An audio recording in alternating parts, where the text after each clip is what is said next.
Hi అండి, అస్సలం వాలేకుం. Ion కిచెన్కి స్వాగతం. అందరికీ నమస్కారం. ఈరోజు స్పెషల్ ఏంటంటే నోరూరించే చావల్ ఖీర్ చేయబోతున్నానండి. చాలా నోరూరించే, చాలా బాగుంటుంది. తినే కొద్ది తినాలని అనిపిస్తుంటుంది.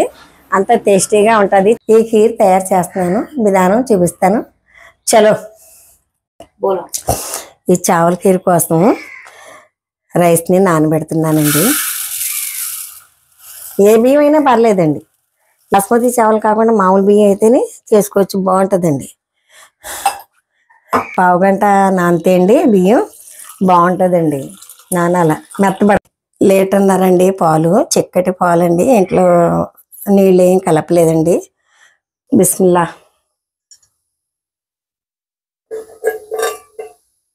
పాలు వేస్తున్నానండి, చిక్కటి పాలు అండి. చిక్కని పాలనే, ఇంకా వాటర్ ఏం కలపకూడదండి. చిక్కని పాలు ఇది. ఇలాగే చేసుకోవాలండి, చేసుకుంటేనే మనకి బాగుంటుంది. ఈ పాలు బాగా మరగాలండి. పాలు మరిగినంత వరకు బెల్లాన్ని పోసుకుంటున్నానండి. ఇలాగా తరచుకోవాలి, తరస్తే బాగుంటుందండి ఖీర్. ఖీర్కి బెల్లం వేసుకుంటే రుచి టేస్టీగా ఉంటుందండి. మామూలు సాగుకి సేమియాకి అయితే పంచదార వేసుకోవాలి మనం. అది చావల్ ఖీర్కి పంచదార కూడా బాగుంటుంది అనుకోండి. ఇది బెల్లం అయితే కొంచెం టేస్టీగా ఉంటుందని ఇలా చేస్తున్నాను నేను.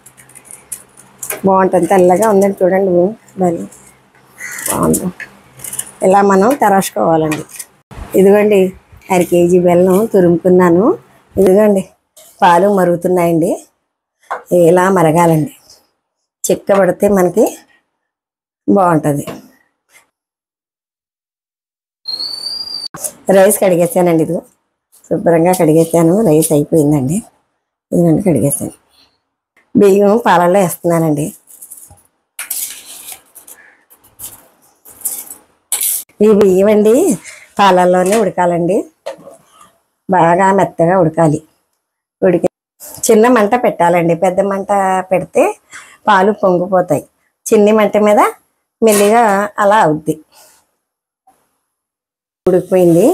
దీంట్లో బెల్లం వేస్తున్నానండి. తురుముకుని పెట్టుకున్నాను కదా బెల్లం, అది వేస్తున్నాను. ఇది మెత్తగా ఉడికిందిలేండి, అలాగే ఉండాలి ఖీర్ కోసం. బెల్లం లోపల వేస్తాను కదా, కరిగిపోయి కొద్దిగా పానకం అదే దిగుతుంది కదా బెల్లంలోని. 1.5 లీటర్ పాలండి, 1/4 కిలో బియ్యం, 1/2 కేజీ బెల్లం. 1/2 కేజీకి తక్కువ వేసానండి, 1/4 కేజీకి ఎక్కువ వేసాను. ఏంటంటే స్వీటు కొద్దిగా మా ఇంట్లో మా పెద్ద అబ్బాయి స్వీట్ అంటే చాలా ఇష్టం అండి, కొంచెం వేసాను. మీకు కావాలంటే తక్కువ వేసుకోవచ్చు, కొద్దిగా ఎక్కువ వేసాను నేను. అయినా చాలా బాగుందండి. ఇగో చూసాను కదా, టేస్టీ చాలా బాగుంది. సరిగ్గా సరిపోయిందండి. చాలా జున్నులా ఉందండి. టేస్ట్ చేశాను, జున్నులా ఉంది, చాలా బాగుంది. ఏదైనా చికెన్ పాలలోనే చేసుకోవాలండి ఇది. చాలామంది నీళ్ళు వేసి అది చేసేస్తారు కదా, నాకు నచ్చదు. ఎవరిష్టం వాళ్ళది అనుకోండి, మనం అలా చెప్పకూడదు, తప్పు. నేను మాత్రం ఇలా చేస్తాను, బాగుంది.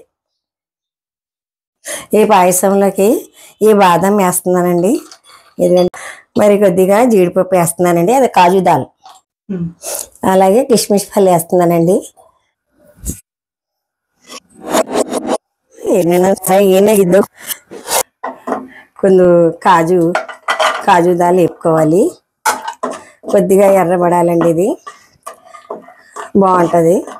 ఏదైనా మనం ఏం చేసుకున్నా సరే మనసు పెట్టి చేసుకుంటే ఏదైనా బాగుంటుందండి.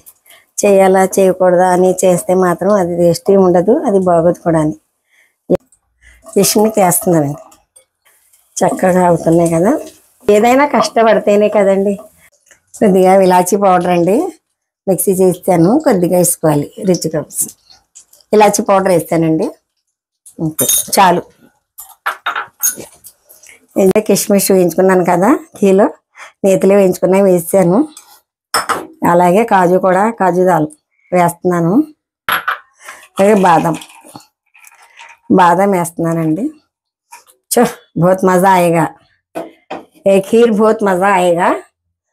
చాలా బాగుంటుందండి ఇది. మా పెద్దబాబుకి కొద్దిగా ఎక్కువగా ఉండాలండి స్వీట్. ఆల్ కీర్ రెడీ అయిపోయిందండి. ఈ దీంట్లో కావాల్సినవి అన్నీ ఇచ్చాను. బాదం, కాజు దాల్, కిస్మిస్, ఇలాచీ పౌడర్ అన్నీ ఇచ్చాను. ఇవి చూడండి ఎంత టేస్టీగా ఉందో, జున్నులా ఉందండి. అబ్బబ్బా చాలా బాగుంది, చాలా చాలా బాగుంది. మీరు ఇలాగే వండుకొని మీరు తిని కామెంట్ పెట్టండి, షేర్ చేయండి, లైక్ చేయండి, కామెంట్ పెట్టండి.